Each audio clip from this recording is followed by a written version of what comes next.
Hello ನಮಸ್ಕಾರ. ನನ್ನ channel subscribe ಮಾಡಿದರೆ ತುಂಬ ಧನ್ಯವಾದ. ಇನ್ನೂ ಮಾಡಿಲ್ಲ ಅಂತಂದರೆ ನಿಮ್ಮ ಜಿಮೇಲ್ ಅಕೌಂಟಿಗೆ ಲಾಗಿನ್ ಆಗಿ ಸಬ್ಸ್ಕ್ರೈಬ್ ಮಾಡಿ ಬೆಲ್ ಐಕನ್ ಮೇಲೆ ಕ್ಲಿಕ್ ಮಾಡಿ, ಆಯಿತಾ? ಇವತ್ತು ನಾವು ಒಂದು ಹಿಟ್ಟು ಮಾಡ್ಕೊಳ್ಳೋಣ. ಅದು ಇಡ್ಲಿ, ದೋಸೆ, ಪಟ್ಟು ಆ ಥರ ಎಲ್ಲ ಒಂದು 3-4 ಥರ ತಿಂಡಿ ಮಾಡ್ಕೋಬೋದು. ಅದಕ್ಕೆ ಒಂದು 3 ಕಪ್ ಇಡ್ಲಿ ರೈಸ್, ಸೇಲಂ ಅಕ್ಕಿ ಅಥವಾ ರಾ ರೈಸ್ ಯಾವುದಾದ್ರು ತೊಗೋಬೋದು. ಅದಕ್ಕೆ 1.5 ಕಪ್ ಉದ್ದಿನಬೇಳೆ, ಇಲ್ಲ 1 ಸ್ಪೂನಷ್ಟು ಮೆಂತ್ಯ, ಆಮೇಲೆ ಅರ್ಧ ಕಪ್ಪಷ್ಟು ಸಬ್ಬಕ್ಕಿ ಮತ್ತು ಅರ್ಧ ಕಪ್ಪಷ್ಟು ಅವಲಕ್ಕಿ ಎಲ್ಲ ಚೆನ್ನಾಗಿ ತೊಳ್ಕೊಂಡು ಒಂದು 2-3 ಸಲ ನೀರು ಚೆಲ್ಲಿ ಒಂದು 4-5 ಗಂಟೆ ನೆನೆಸ್ಕೋಬೇಕು. ಪೇಪರ್ ಅವಲಕ್ಕಿ ತೊಗೊಂಡಿದ್ರೆ ಮಿಕ್ಸಿಗೆ ಅಥವಾ ಗ್ರೈಂಡರಿಗೆ ಹಾಕಕ್ಕೆ ಒಂದು ಅರ್ಧ ಗಂಟೆ ಮುಂಚೆ ತೊಳ್ಕೊಂಡು ನೆನೆಸ್ಕೊಂಡ್ರೆ ಸಾಕು. ಅಕಸ್ಮಾತ್ ಗಟ್ಟಿ ಅವಲಕ್ಕಿ ಹಾಕ್ಕೊಂಡಿದ್ರೆ ಇದ್ರ ಜೊತೆನೇ ತೊಳೆದು ಒಂದು 4-5 ಗಂಟೆ ನೆನೆಸಿಟ್ಕೋಬೋದು. ಬೆಳಗ್ಗೆ ಅಷ್ಟೊತ್ತಿಗೆ ನೆನೆಸ್ಬಿಟ್ರೆ ಸಂಜೆ ಹೊತ್ತಿಗೆ ರುಬ್ಬಿಟ್ಕೊಂಡು ರಾತ್ರಿ ಫರ್ಮೆಂಟ್ ಆಗೋಕ್ಕೆ ಬಿಡೋಕ್ಕೆ ಸರಿ ಹೋಗುತ್ತೆ.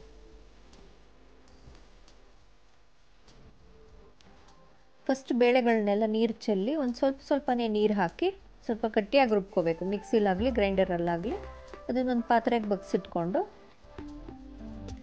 ಆಮೇಲೆ ಅಕ್ಕಿ ಮತ್ತು ಅವಲಕ್ಕಿ ಅದನ್ನು ಸ್ವಲ್ಪ ನೀರು ಹಾಕಿ ಅದನ್ನು ರುಬ್ಕೋಬೇಕು. ಇದೇ ಪಾತ್ರೆಗೆ ಎರಡನ್ನೂ ಹಾಕಿ ಚೆನ್ನಾಗಿ ಕಲಸಿಟ್ಕೋಬೇಕು.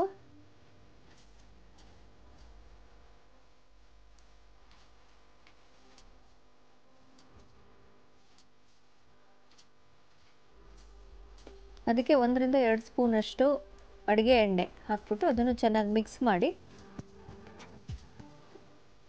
ಒಂದು 8 ಗಂಟೆ ಹೊತ್ತು ಮುಚ್ಚಿಟ್ಬಿಡಬೇಕು.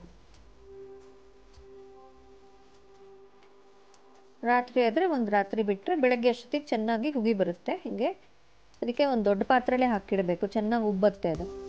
ನಾವು ಉಪಯೋಗಿಸೋಕ್ಕೆ ಮುಂಚೆ ಎಷ್ಟು ಬೇಕೋ ಅಷ್ಟು ಉಪ್ಪು ಹಾಕಿ ಹಾಕ್ಕೋಬೋದು. ಈಗ ಇದರಲ್ಲಿ ಮೊದಲನೇ ದಿನ ಇಡ್ಲಿ ಮಾಡ್ಕೊಂಬಿಡ್ಬೋದು, ಯಾಕೆಂದರೆ ಚೆನ್ನಾಗಿ ಉಗಿ ಬಂದಿರುತ್ತಲ್ಲ, ಚೆನ್ನಾಗಿ ಫರ್ಮೆಂಟ್ ಆಗಿರುತ್ತೆ. ಇಡ್ಲಿ ತುಂಬ ಮೃದುವಾಗಿ ತುಂಬ ಚೆನ್ನಾಗಿ ಬರುತ್ತೆ.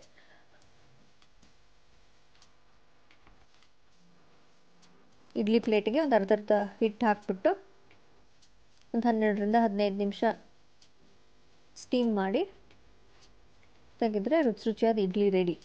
ಅದನ್ನು ಚಟ್ನಿ, ಸಾಂಬಾರು ಯಾವುದ್ರ ಜೊತೆ ಬೇಕಾದರೂ ತಿನ್ಬೋದು ನೀವು.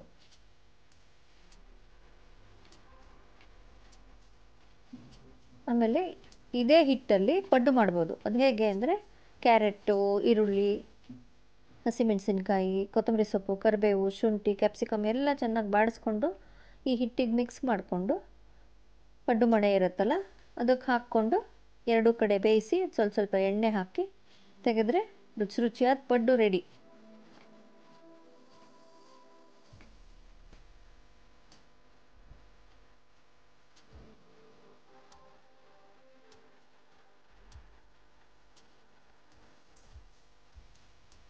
ಸ್ವಲ್ಪ ಎಣ್ಣೆ ಹಾಕಿ ತಿರುಗಿಸಿ ಎಣ್ಣೆ ಹಾಕಿ ಎಲ್ಲ ತೆಗೆದುಬಿಟ್ರೆ ಪಡ್ಡು ಇಸ್ ರೆಡಿ ಟು ಈಟ್.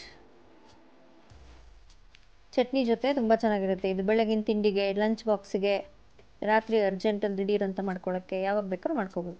ಇದೇ ಹಿಟ್ಟನ್ನ ಒಂದು ದೋಸೆ ಕಾವಲಿ ಮೇಲೆ ಸ್ವಲ್ಪ ಎಣ್ಣೆ ಸವರಿ ದೋಸೆ ಥರ ಹಾಕ್ಕೊಂಡ್ರೆ ಸ್ವಲ್ಪ ಬೆಣ್ಣೆನೋ ತುಪ್ಪನೋ ಹಾಕಿ ಚೆನ್ನಾಗಿ ಎರಡು ಕಡೆ ಬೇಯಿಸ್ಕೊಂಡ್ರೆ ಗರಿಗರಿಯಾಗಿ ರುಚಿಯಾದ ದೋಸೆ. ತುಂಬ ರುಚಿಯಾಗಿರುತ್ತೆ ಈ ಹಿಟ್ಟು ಈ ಥರ ಕಾಂಬಿನೇಷನಲ್ಲಿ ನೆನೆಸಿ ಮಾಡಿದ್ರೆ. ರುಚಿಯಾದ ದೋಸೆ ಚಟ್ನಿ ಜೊತೆ, ಉಪ್ಪಿನಕಾಯಿ ಜೊತೆ ಹೇಗೆ ಬೇಕಾದ್ರೂ ತಿನ್ಬೋದು. ನೋಡಿದ್ರೆ ಒಂದೇ ಹಿಟ್ಟಲ್ಲಿ 3 ಥರ ತಿಂಡಿ ಹೇಗೆ ಮಾಡ್ಕೊಂಡ್ವಿ ಅಂತ ನೀವು ಎಲ್ಲ ಮಾಡಿಟ್ಕೊಂಡು ಒಂದು ವಾರ ಪೂರ್ತಿ ಉಪಯೋಗಿಸ್ಕೋಬೋದು. ಟ್ರೈ ಮಾಡ್ತೀರಲ್ವಾ? ಹೋಗಿ ಬರಲಾ?